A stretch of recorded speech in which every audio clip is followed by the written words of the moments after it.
مين اكتر يوتيوبر في العالم العربي بيعمل فلوس ككونتنت كريتور؟ كونتنت كريتور. طيب احنا ما عندناش طبعا اكسس للارقام، لكن في عندنا حاجه اسمها سوشيال بليد، موقع كده اسمه سوشيال بليد، بنخش عليه بنجيب الاستيميتد نمبر اوف ريفينيو كل شهر. حلو. اشرح للناس بس يعني حاجات مقربه يعني بالتقريب تتراوح من بالظبط كده. هو طبعا اولهم ابو فله طبعا، أكيد. ده رقم واحد اكيد مش كلام في الوطن العربي. في بقى نور ستارز، في اللي هو الدايلر، في التمساح، في ناس كتير كرييتورز كده موجودين. دول بيجيبوا ليه بقى؟ لان هم في السعوديه في الدول العربيه قريبا السي بي ام عالي. سي بي ام عالي. قريبا CBM هيبقى عالي. سوشيال توكس. طيب ادينا بس اختصار عشان الناس تبقى عارفه اكتر ايه السي بي ام بالظبط. طيب السي بي ام كليك بير ميل، يعني سعر ال1000 مشاهده على قناتك. حلو. تمام.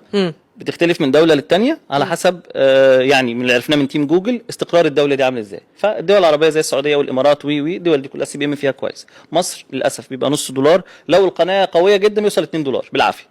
ففي الدول العربيه الثانيه طبعا بيوصل 5 و6 و7 دولار، فطبعا ده هايل. يعني انا لو 1000 مشاهده بس هتجيب لي $6، متخيله؟ فانت لو عامله مليون مشاهده حلو. اضربي بقى فهتلاقي رقم كويس. يعني ممكن يعني 100,000 مشاهده من الخليج ايوه زي مليون مشاهده من مصر بالظبط كده. الله ينور عليك. يا مظبوط. ساتر. عندنا دول كتير في المنطقه العربيه زي مثلا الامارات سي بي ام فيها عالي، السعوديه من السي بي ام العالي، في كمان الكويت سي بي ام عالي.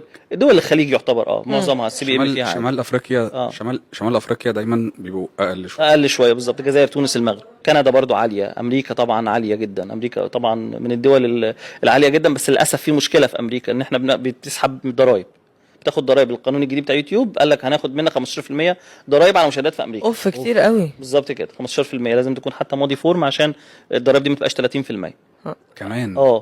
فهي بتبقى 15% بياخدوها، بتقتطع من المصدر. بيحسبوا كام جبت فلوس من امريكا، مثلا جبت $100 بخصم منه 15% واديك الباقي.